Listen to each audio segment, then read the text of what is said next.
Want to make your facecam videos look more polished and pro, and just like your favorite streamers and creators? In this quick tutorial, I'll show you how to add smooth rounded corners, a subtle drop shadow, and a clean border to your facecam using DaVinci Resolve. So let's go. First of all, right-click in your media pool. Select Fusion Composition from the menu.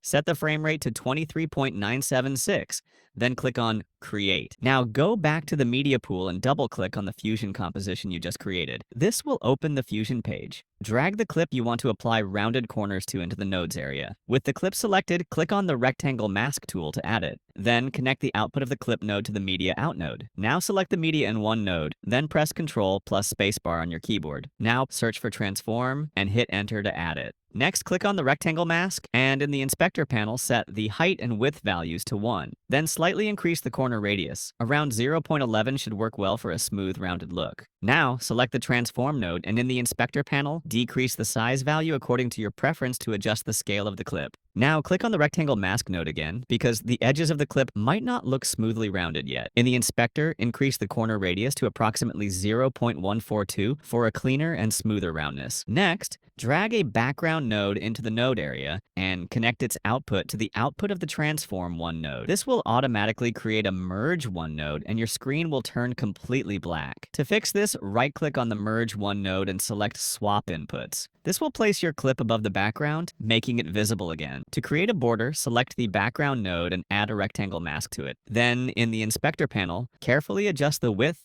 height, and corner radius to match the shape and roundness of your main clip. Now, select the background node again, and in the inspector panel, choose your preferred border color by clicking on the color box. After that, select the merge one node and press Ctrl plus spacebar on your keyboard. Search for transform, then hit enter to add it after the merge. Now, select the merge one node again, press Ctrl plus spacebar, search for drop shadow, and add it. Then, in the inspector panel, adjust the drop shadow angle and strength according to your preference for the desired shadow effect. Next, drag another background node into the node area and connect its output to the transform 2 node output. This will automatically create a merge 2 node. Right-click on the merge 2 node and select swap inputs to set the new background 2 behind your clip. Now click on the background 2 node and change its color to your desired background shade. For example, you can choose blue for a clean look. To position the clip on the screen, select the Transform 2 node. Use the X and Y axis sliders in the inspector panel to move the clip to your desired location and adjust the size slider to scale it as needed. That's it! Your rounded corner clip with a colored border and background is ready. Thanks for watching. Don't forget to subscribe to DaVinci for more awesome editing tutorials and tricks. See you in the next one.